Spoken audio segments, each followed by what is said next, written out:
It's the couples that get me the most. You know the type. The ones who look like they've been married for 30, maybe 40 years, who still hold hands in the grocery store. The ones with kind, crinkled eyes who offer you a ride when your car breaks down. Especially those ones, I can't handle it. My throat closes up, my palms get slick with a sweat that has nothing to do with the temperature. It's a sickness, I think. A disease I caught on a Tuesday in February, on a stretch of Highway 287 in Montana that God himself seems to have forgotten. I should start there. The memory feels like a shard of ice lodged behind my ribs, and maybe talking about it, just laying it all out, will finally make it melt. My old Subaru Gus finally gave up the ghost. No dramatic explosion, no screech of tortured metal. Just a quiet, pathetic sigh as the engine sputtered out and all the lights on the dashboard winked off one by one, leaving me in a sudden, profound silence. The snow was coming down in these huge, lazy flakes, the kind that don't make a sound. It was like the world was being muted, erased by a tide of white. I tried my phone. No signal, of course, why would there be? I was in the middle of a vast, empty canvas of white, miles from the nearest anything. The cold started to creep in first. Not aggressively, but like a slow, seeping tide. It turned the vinyl of the driver's seat hard and brittle. I could see my breath, a plume of panicked fog in the small, contained space of the car. And that's when the real chill set in, the one that had nothing to do with the weather. It was a deep, familiar dread. The kind of fear that comes from being utterly, completely alone and realizing that no one is coming. No one even knows where you are.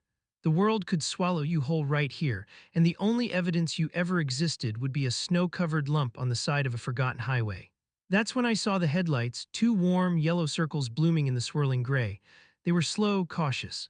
A dark, slightly beat-up-looking pickup truck, the kind you see everywhere in this part of the country, materialized out of the snowstorm and pulled over about 20 feet ahead of me. For a second, a wave of pure, unadulterated relief washed over me. I was saved. I was going to be okay. Then the doors opened and they stepped out, a man and a woman. The man, Earl he called himself, was tall and lanky, wearing a worn-out Carhartt jacket and a faded baseball cap. The woman, Darlene, was shorter, rounder, with a bright pink scarf wrapped around her neck that seemed almost offensively cheerful against the stark white landscape.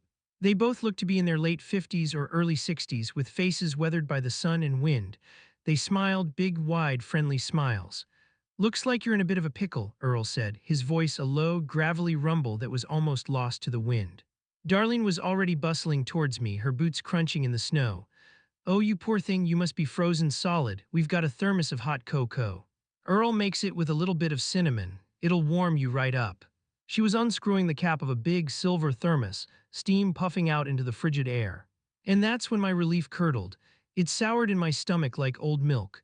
My heart, which had just been soaring with hope, plummeted and began to beat a frantic, trapped rhythm against my ribs. I don't know why, it was all in the details.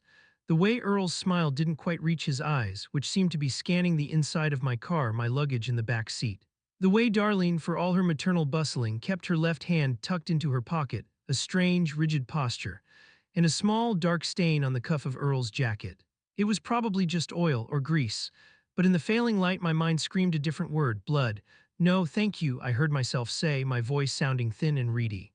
I'm fine, I've already called for a tow, they should be here any minute." The lie was slick and easy, born of a sudden primal need to make them go away. Darlene's smile faltered for a fraction of a second.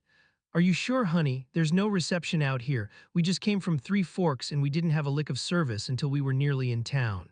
"My phone has a satellite feature," I lied again, the words tasting like ash. "It's a new model." Earl's gaze hardened. It was almost imperceptible, but the friendly, folksy mask slipped, and for a moment I saw something cold and appraising underneath. "Well, it's no trouble to give you a lift. It's getting dark, and this kind of snow, it's not safe to be out here alone."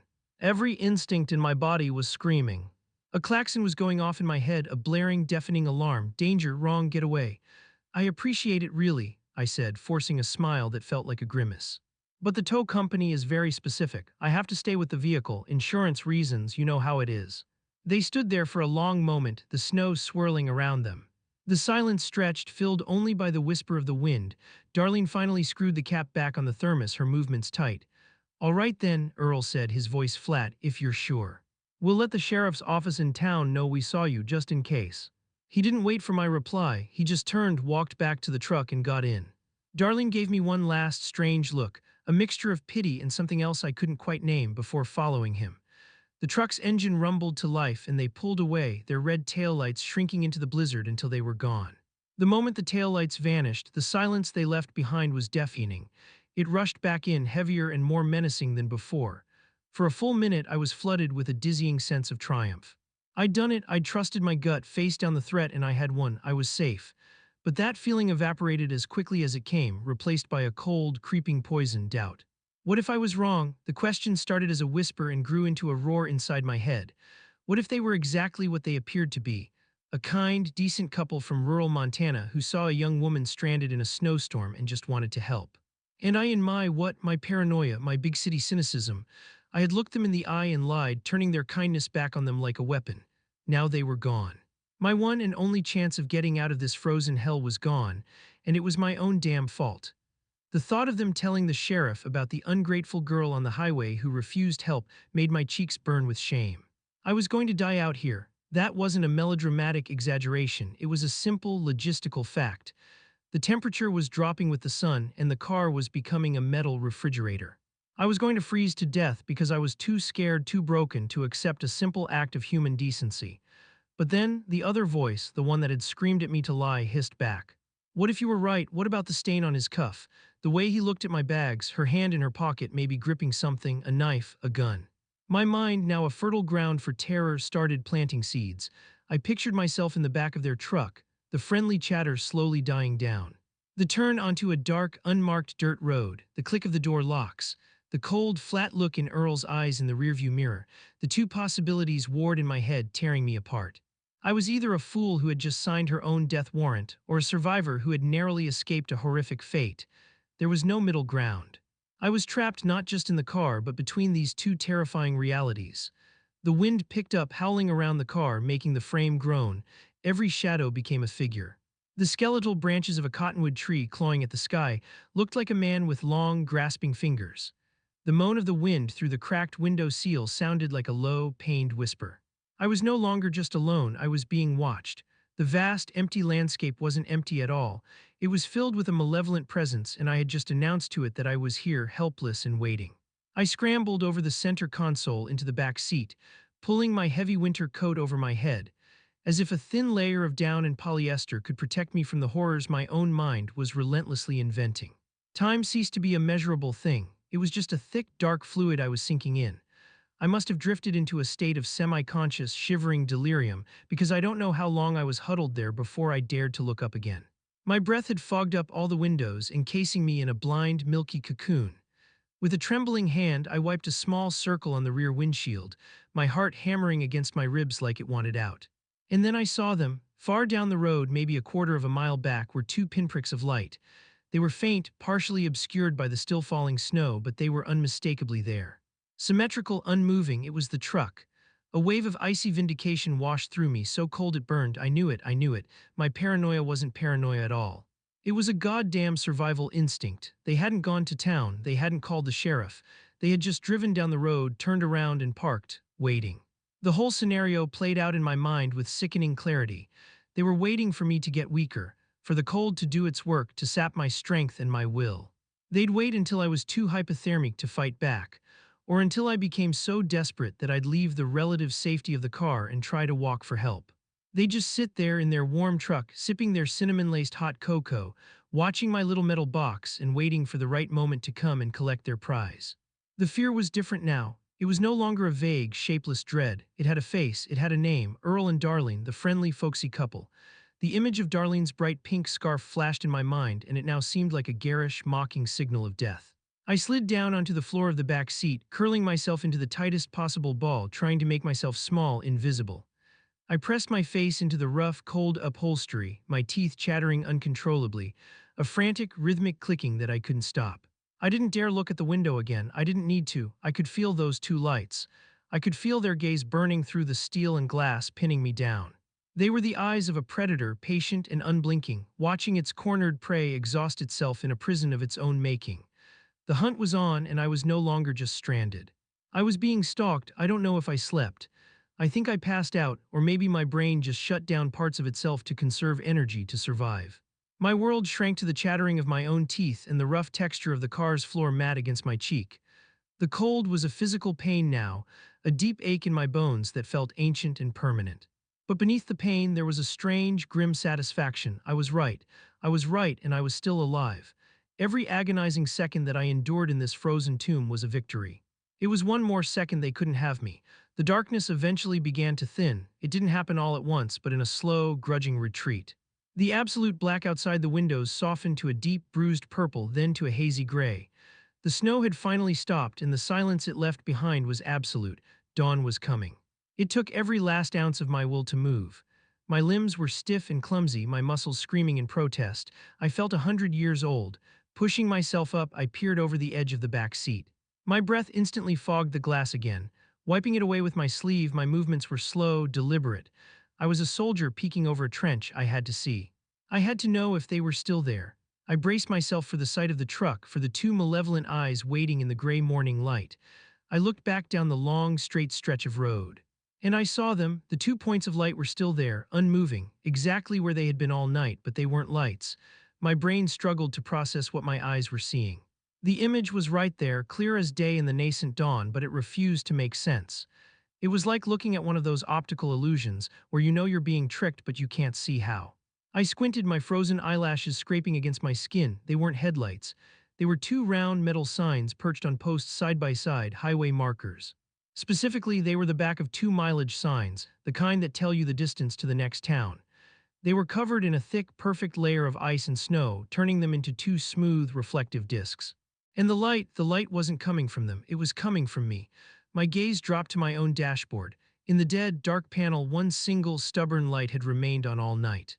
A tiny, amber-colored icon. The check engine light. It had been glowing faintly all night long. And those two perfectly angled, ice-coated signs, positioned at just the right distance and just the right height, had caught its feeble reflection and beamed it right back at me through my rear windshield. The two eyes of the predator, the patient, watchful gaze that had terrorized me for hours, the absolute proof of the evil I was facing. It was me. It was my own car, my own brokenness, reflected back at me by a random, meaningless coincidence of road administration and weather. I had been staring at my own fear all night long. I had been hunted by a ghost of my own making. I started laughing. It wasn't a sound of joy or relief. It was a horrible, ragged noise that tore its way out of my frozen lungs, a series of dry, hacking sobs that sounded more like choking than laughter. I laughed until my stomach ached and tears froze on my cheeks. I was laughing at the absurdity, at the cosmic, cruel joke of it all. I had put myself through a night of pure, unadulterated psychological torture, all for nothing. My great enemy, the monster in the dark, was a reflection of a goddamn dashboard light. The real rescue came about an hour after sunrise. A Montana Highway Patrol cruiser, a solid, reassuring presence of black and white, slowed and pulled up behind me. A trooper, a young guy with a serious face named Officer Calloway, tapped on my window. It took me 3 tries to get the frozen lock to work. "Ma'am, you okay in there?" he asked, his voice muffled by the glass. When I finally got the door open, I practically fell out, my legs refusing to hold me. He caught me, wrapping a coarse wool blanket around my shoulders. The warmth was so sudden, so intense, it felt like a shock. Sitting in the blessed, blasting heat of his patrol car, sipping the hottest, sweetest coffee I have ever tasted, he told me what happened.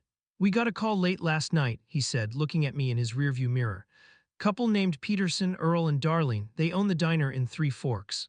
They said they saw you out here, tried to offer you a lift, but you insisted you had help on the way. They got to town and Darling just had a bad feeling about it, said you looked scared. They were worried sick all night.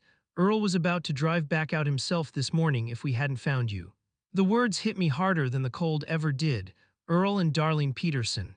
Owners of the town diner, worried sick, the stain on his cuff. It was probably coffee or syrup, the hand in her pocket. She was probably just trying to keep it warm, their insistence. It wasn't predatory, it was genuine human concern. I was saved. I didn't freeze to death. But as the feeling returned to my fingers and toes, a different kind of cold, a deep, internal ice began to spread through my chest. It was the chilling realization of what I had done. My survival instinct, the very thing I had trusted, the thing I thought had kept me alive through the night, was a liar. It was a faulty, broken compass, spun wild by past traumas I refused to confront. It hadn't saved me, it had endangered me. It had painted monsters onto the faces of good people and turned a simple act of kindness into a prelude to a horror movie. I survived the night on Highway 287, but the cost was my faith in my own mind. I had won a battle against an enemy that never existed, and in doing so, I had lost the ability to trust the one person I'm stuck with forever. Myself, the real ghost, wasn't in the snowstorm, it was inside me, and I have no idea how to exorcise it. Edit, wow, I didn't expect this to get so much attention. Thank you everyone for the kind words and for sharing your own stories. It helps. A lot. A few people have asked if I had some kind of bad experience in the past that would make me react that way. The short answer is yes. I don't want to get into the specifics, it's not something I'm ready to type out for the world, but let's just say I have valid reasons to be wary of strangers, especially men who seem a little too friendly. But this was different. I've booked an appointment with a therapist. We're going to try and unpack this. The scariest part is that my body has memorized that fear. It's my default setting now, my go-to response. And I have no idea how to tell the difference between a real threat and a phantom anymore. Thanks for listening. It means more than you know.